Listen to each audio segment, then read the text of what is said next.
Nggak usah ente yang kejeblos di lubang. Tapi ente pernah mempelajari kaum terdahulu kejeblos di lubang gara-gara itu. Ya udah aku bisa mengambil pelajaran. Nggak usah aku kejeblos dulu di lubang gitu. Ikhwati rahimakumullah. Maka seseorang yang paling berbahagia, paling beruntung adalah orang-orang yang bisa mengambil pelajaran dari apa yang telah berjalan pada manusia. Demikianlah diantara urgensi pentingnya memahami atau mengenal perjalanan umat atau sejarah. Oke? Karena hakikatnya ikhwati rahimakumullah, apa yang terjadi di alam semesta ini adalah sesuatu yang berulang-ulang kok. Adalah sesuatu yang berulang-ulang. Allah Subhanahu wa taala berfirman, "Wa tilkal ayyamu nudawiluha bainan nas." Dan demikianlah hari-hari itu kami putar di antara para manusia. Tuh, berarti sejarah history repeats itself. Sejarah mengulang dirinya sendiri. Oke? Maka demikian pentingnya melihat sejarah.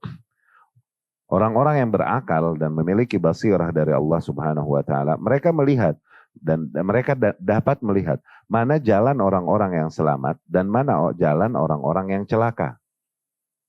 Oke? Apalah lagi sejarah Islam, berbeda dengan sejarah umat-umat lain.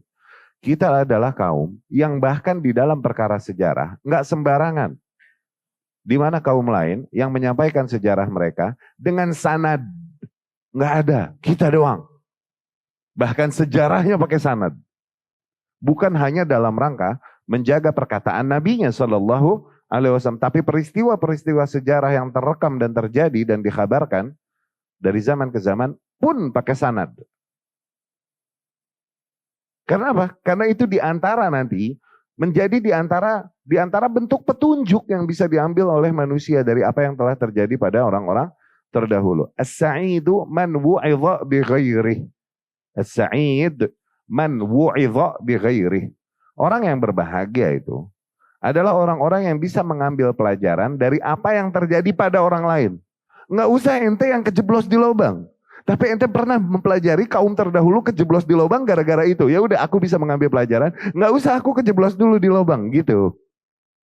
As-sa'id man wu'idha bi ghairih. Oke? Demikian juga di dalam sejarah. Peperangan antara hak dan batil, antara tauhid dengan syirik, kufur dengan iman, antara sunnah dengan bid'ah, dari zaman ke zaman pun sama. Dari dulu begitu. Patternnya, polanya begitu-begitu doang. Kelompok-kelompok manusia di hadapan hak dan batil dari zaman dulu sama.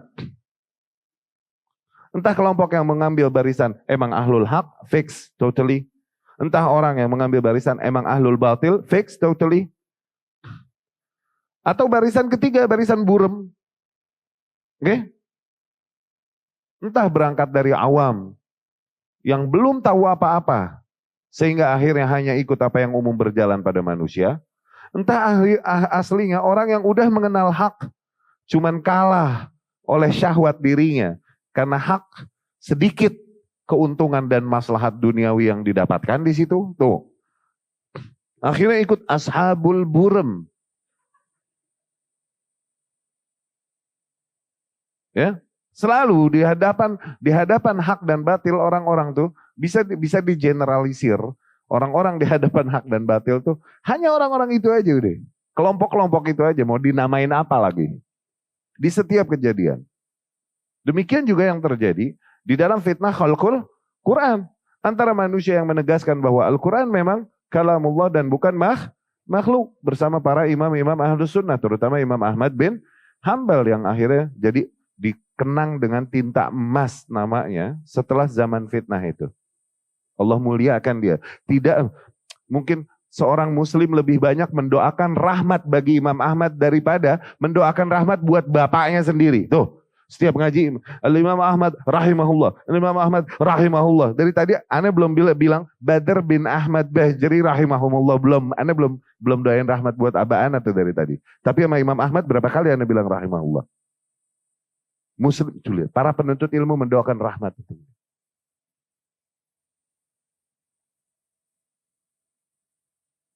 Iya kan? Entah ahlul haq yang mengambil barisan bersama para imam ahlus sunnah, terutama Imam Ahmad bin Hanbal. Entah ahlul batil yang emang totally mengambil barisan ahlul batil dan menyerang ofensif kepada para ahlul haq bersama Ibnu Abi Duad, ya kan, Asjah dan lain-lain, Jaham bin Safwan dan lain-lain. Oke? Atau entah orang-orang lemah yang burem itu. Ente pikir baru ada zaman sekarang nih yang burem-burem, dari zaman dulu ada. Beda nama aja, sama beda kasus. Tapi patternnya begitu-begitu juga. Nah orang burem ini, entah berangkat dari yang awam memang mereka nggak tahu hakikat perkara yang ada. Nah ini masih kita beri uzur kejahilan. Didirikan atasnya hujah, disampaikan kepadanya keterangan. Entah mereka yang emang udah mengenal hak yang seharusnya. Cuman melihat pahitnya konsekuensi ikut yang hak. Pahitnya konsekuensi mengingkari kelompok yang berada di atas kebatilan. Akhirnya diem. Ya kan?